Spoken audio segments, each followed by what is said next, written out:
அஸ்ஸலாமு அலைக்கும் friends, welcome to my channel. இன்றைக்கி நாம் பிரியாணிக்கு ஏற்ற தால்ச்சா சுவையாக எப்படி வைக்கணுன்றதை பற்றி பார்ப்போம். அதுக்கு ஃபஸ்ட்டு நம்ம ஒரு கிளாஸ் கடலைப்பருப்பு, ஒரு கிளாஸ் துவரம்பருப்பு ஊற வச்சுக்கோங்க. ஊற வச்சு நல்லா கழுவி எடுத்து சேர்த்துக்கோங்க. அதுக்கப்புறம் ஒரு 3 கத்திரிக்காய் நல்ல நீல வாக்கில் இப்படி வெட்டி சேர்த்துக்கோங்க. அதுக்கப்புறம் ஒரு பிஞ்ச் மஞ்சத்தூள், அரை spoon garam masala, 1 spoon மல்லிப்பொடி, 1 spoon சோம்பு பொடி சேர்த்துக்கோங்க. சேர்த்து அது கூட 1 ஸ்பூன் இஞ்சி பூண்டு பேஸ்ட்டையும் சேர்த்துக்கோங்க. இது எல்லாம் முடிஞ்ச பிறகு நாங்கள் மாங்காய் சேர்த்துக்கிறோம். நாங்கள் இன்றைக்கி பெரிய மாங்காய் சேர்க்குறோம். அதனால் அதில் பாதி மாங்காய் மட்டும்தான் சேர்த்துருக்கோம். இதே நீங்கள் சின்ன மாங்காவாக இருந்துச்சுன்னா முழுசாக கூட சேர்த்துக்கலாம். நீங்களும் கண்டிப்பாக இந்த மாதிரி தால்ச்சா செஞ்சு பாருங்கள். கண்டிப்பாகவே பிரியாணிக்கு அட்டகாசமாக இருக்கும் இந்த மாதிரி தால்ச்சா. நாங்கள் இதில் கறி சேர்க்கவே இல்லை. நீங்கள் கறி சேர்த்துக்கோங்க.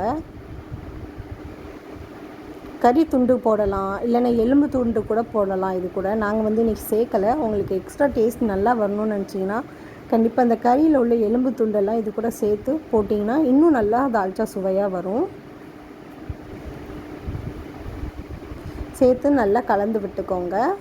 இப்போ நம்ம குக்கரில் மூடி வச்சுருவோம். நம்ம கடலைப்பருப்பு போட்டிருக்கனால வேக கொஞ்சம் லேட் ஆகும். அதனால் ஒரு 7-8 விசில்னாலும் நீங்கள் போட்டு எடுத்துக்கோங்க.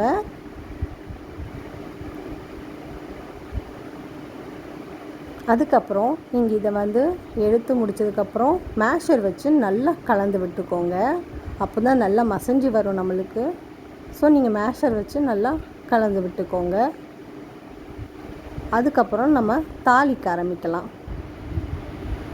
நாங்கள் 2 ஸ்பூன் உப்பு சேர்த்துருக்கோம். இப்போ நம்ம தாளிக்கலாம். தாளிக்கிறதுக்கு தேவையானது ஒரு 2 ஸ்பூன் எண்ணெய் விட்டுக்கோங்க.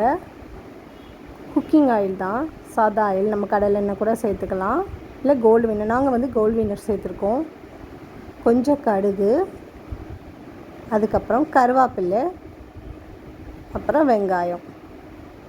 இது சேர்த்து நம்ம இது கூட நல்லா தாளிச்சிக்கலாம். நாங்கள் ஒரு பல்லாரி சேர்த்துருக்கோம். இந்த மாதிரி சைஸில் கட் பண்ணி சேர்த்துக்கோங்க பல்லாரியை.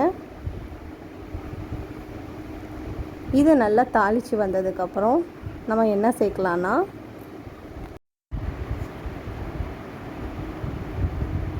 ஓரளவுக்கு நல்லா வதங்கினதுக்கப்புறம் நம்ம காஷ்மீரி சில்லி பொடி சேர்த்துக்கலாம். 1 ஸ்பூனு காஷ்மீரி சில்லி பொடி அவ்வளோ காரமாக இருக்காது. அதனால் நாங்கள் காஷ்மீரி சில்லி பொடி சேர்த்துருக்கோம். 1 ஸ்பூன் சேர்த்துருக்கோம். அதுக்கப்புறம் ஒரு அரை ஸ்பூன் காயத்தூள் சேர்த்துக்கோங்க. இது கூட அரை ஸ்பூன் காயத்தூள் சேர்த்துக்கோங்க.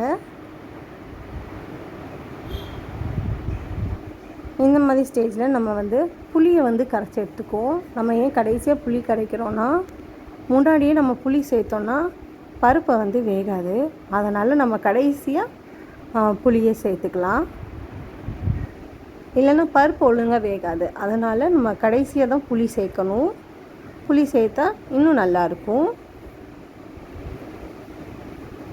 சேர்த்து நம்ம வதக்கி வச்சுருக்கோம்ல, அது கூட இதை நல்லா சேர்த்து நல்லா கலந்து விட்டுக்கோங்க. நம்மளுக்கு இப்போ அட்டகாசமான பிரியாணிக்கு ஏற்ற தால்ச்சா ரெடி ஆயிடுச்சு.